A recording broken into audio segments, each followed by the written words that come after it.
The grandiose ideal of Russia's imperial restoration met its definitive end not on the kinetic front lines of Ukraine, but amidst the dense forests of the Leningrad Oblast. In a significant security breach just days ago, 9 prisoners, who had been mobilized for deployment to the Ukrainian theater, neutralized their guards and vanished into the taiga. This incident cannot be dismissed as a simple tactical evasion. It serves as a strategic announcement to the world that Russia's penitentiary system, currently the Kremlin's single largest reservoir for military force generation, is on the precipice of systemic combustion. The calculus is stark, even for a convict. The uncertainty of fleeing into the wilderness is safer than the certainty of combat under Vladimir Putin's command. Analyze the optics of the footage closely. The man seated across from President Putin is the director of the Federal Penitentiary Service. One must ask, why would the most powerful autocrat of a nuclear superpower find it necessary to hold a televised summit with a prison bureaucrat? The answer lies in a grim reality. The nation's primary logistics hub for military manpower has shifted from recruitment centers to penal colonies. And this critical supply line is now spiraling out of control. The message Putin intended to project with this bureaucratic theater was one of stability, that everything is under control. Instead, reality struck back with a horrific insurrection bubbling up from the very bedrock of the state apparatus. This prison break has triggered a cascading failure in personnel replenishment, precipitating a shortage of combat-capable soldiers. Consequently, the Russian armed forces have descended into a state of unimaginable desperation to mitigate this manpower crisis. We are now witnessing the mobilization of the illiterate and the cognitively impaired to the zero line. This transcends a mere logistical fiasco. It represents the embryonic stage of a civil conflict for the regime itself. The prevailing myth of Russia's inexhaustible human resources has been effectively wiped out. A wave of dissent is now rippling from the trenches all the way back to the streets of St. Petersburg. Consider the visual evidence. The woman in the frame is Lyudmila Vassilieva, 83 years of age, born on the 22nd of April 1941. During the harrowing siege of Leningrad, she has spent her entire existence in St. Petersburg. By all historical metrics, she should be the sacred matriarch of Putin's narrative of patriotism, a figure whom the state should eulogize as a hero on national television. Instead, what transpired? Lyudmila Vassilieva took to Palace Square, holding a solitary anti-war placard. The police force detained this 83-year-old survivor. The Kremlin was forced to arrest its own living history to maintain silence. This incident represents a catastrophic failure for the Kremlin's narrative control. When a figure who survived the siege and served the defense industry declares that Putin's war is an act of treason, it fundamentally undermines the ideological front, the very bastion that should be the regime's strongest fortification. This nightmare, in which Vladimir Putin has ensnared his own populace, is now dragging the entire federation into chaos. Russian military doctrine has devolved into a strategy of feeding the meat grinder, predicated on the willingness to absorb hundreds of thousands of casualties. However, this ruthless operational model has mutated into a mechanism of self-destruction. At the epicenter of this collapse lies the shift to coercive conscription, implemented after voluntary recruitment effectively halted. With monthly enlistment quotas plummeting into the low hundreds, and with signing bonuses and salaries being slashed, the Kremlin has turned to its darkest reserves to fuel the war effort. Since 2022, open-source intelligence estimates that between 140,000 and 180,000 convicts have been released to fight. Yet, the illusion that this source was infinite was shattered by the shocking incident in the Leningrad region. 9 convicts liquidated their escorts during transfer to Ukraine and fled into the woods. A prisoner faced a tripartite dilemma, where each path was marked by death, terror, and despair. The first trajectory, remain incarcerated, rotting behind concrete walls for 10 to 15 years, but retaining a statistical probability of survival. It meant enduring cold, hunger, and oppression. Yet compared to the kinetic front, it was the lowest risk option. The second trajectory, deployment to the kill zone, Being herded by Wagner or the regular army through the corridors of death, stretching from Bakhmut to Avdiivka, meant almost certain liquidation, either by enemy fire or by the blocking detachments of one's own side. The third trajectory was escape, necessitating, if required, the elimination of the Guard. It was a high-risk gamble, but it represented the sole vector to freedom and survival. It was also the harshest and most desperate form of rebellion against the system. The prisoner's calculation that killing a guard was a superior option to entering the military death machine demonstrates that the prison system has ceased to be a reliable resource for soldiers and has instead become a present source of internal instability. The regime's authority has evaporated, even behind its most secure walls. This deterioration has not escaped Vladimir Putin's notice. As analysts at Nexta TV observe, it is no coincidence that Putin met with the head of the Federal Penitentiary Service to report that more than 90% of prisoners are now working. Of course, in this context, work is a euphemism for deployment to the front lines in Storm Z assault units. When the pool of volunteers and mercenaries dried up, Russian authorities were forced to shift tactics to forced mobilization.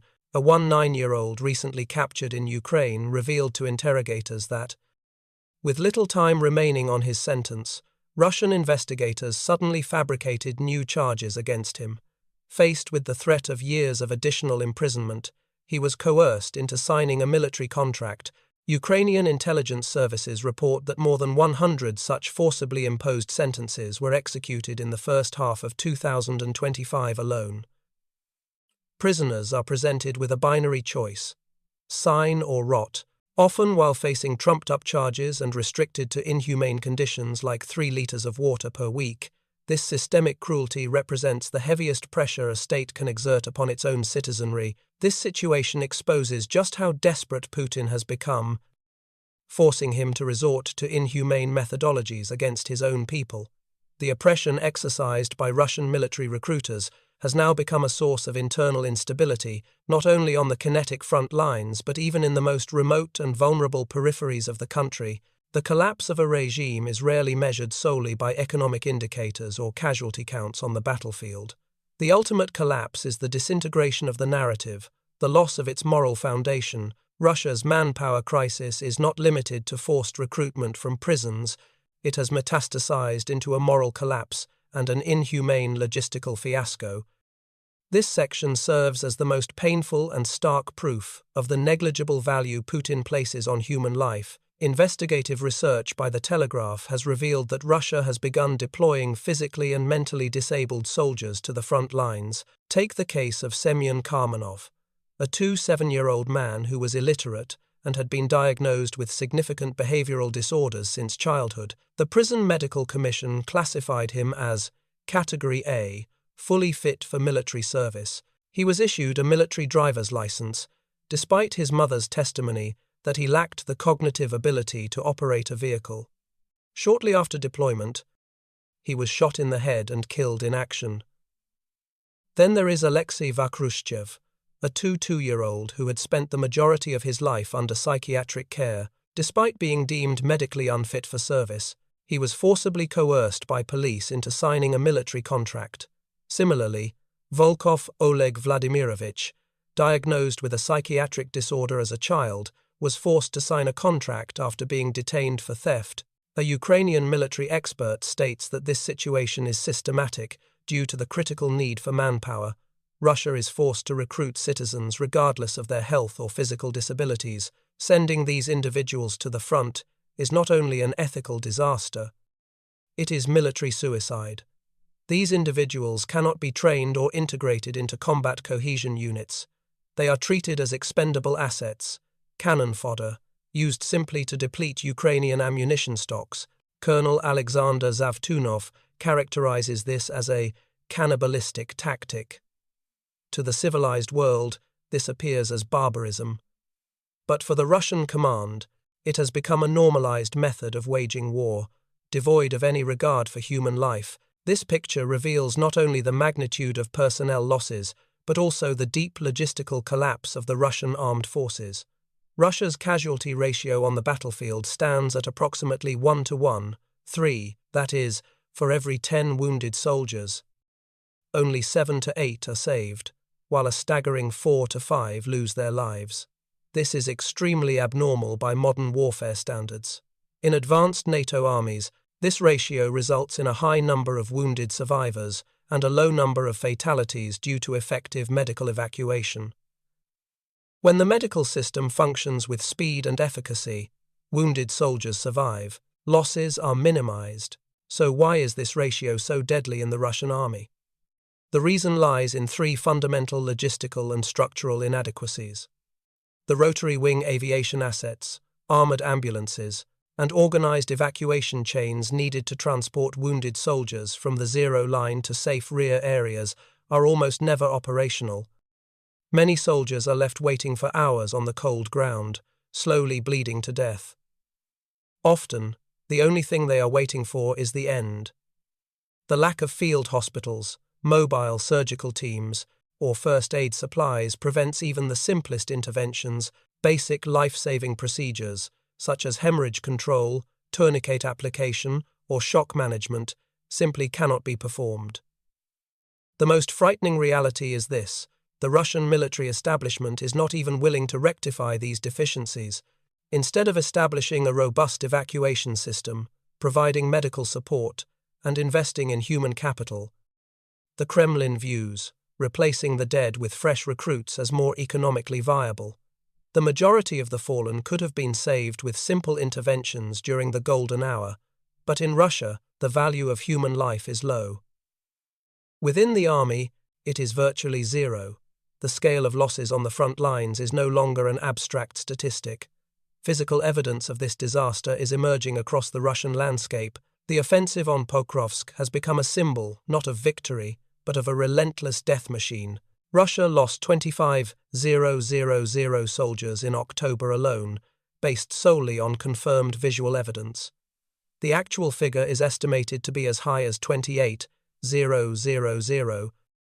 This translates to an average of 35 soldiers lost every hour for the control of a minor tactical objective. This means sacrificing more than half a person per minute in a war devoid of strategic logic. The logistical and tactical blindness behind these losses confirms that Putin's command structure is fundamentally rotten. The confession of a Russian soldier fighting in Chasiv Yar, who stated that his unit had lost over 90% of its strength, is shocking. They recruit individuals with zero capability, spending millions to mobilize them, only for them to arrive and die immediately. This is a cycle of waste. Millions of rubles spent on training, signing bonuses, and salaries are directly converted into military waste when these soldiers are liquidated upon arrival. This is proof of how the limited resources Putin spends to fuel his war economy are squandered due to the incompetence and ruthlessness of his own commanders. Moreover, this error is recursive. One unit is destroyed, and another follows the exact same path, into the same trap system, with the same stupidity. Worst of all, commanders fail to learn from past mistakes. This means that the plan, do, check, act cycle, fundamental to any competent organization, has been completely abandoned in this military institution. These losses have become a physical reality in the cemetery in Novotroitsk, just outside Moscow. According to reports from War Translated, 6 rows have now been filled in this section, which began in 2022, but the most painful and symbolic detail is that it has become nearly impossible to approach the graves, which have sunk into the sand and clay. Relatives of the interred claim that this area was once a swamp. This serves as one of the most powerful metaphors for Putin's war. Even soldiers killed in battle are denied a dignified final resting place. Their graves are collapsing. Soldiers are buried in the swamp. The narrative of victory and heroism is literally drowning in these collapsing graves across Russia.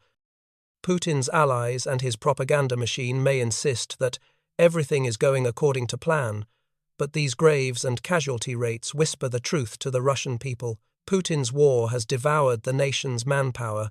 The crisis has deepened to such an extent that Russia has commenced recruiting mercenaries from across the globe. According to an Atlantic Council report, large numbers of Nepalese, Indian, Central Asian, and African fighters are being deployed to the Pokrovsk axis. Although most are promised support roles, they too are thrown into the killing machine. Putin's legislative decrees, which provide foreign soldiers with full legal protection and expedited citizenship, make it impossible for these fighters to be prosecuted in their home countries. Russia is thus transforming into a sanctuary for international criminals. This is proof of the lengths to which Putin will go for victory and the extent of his disregard for international law.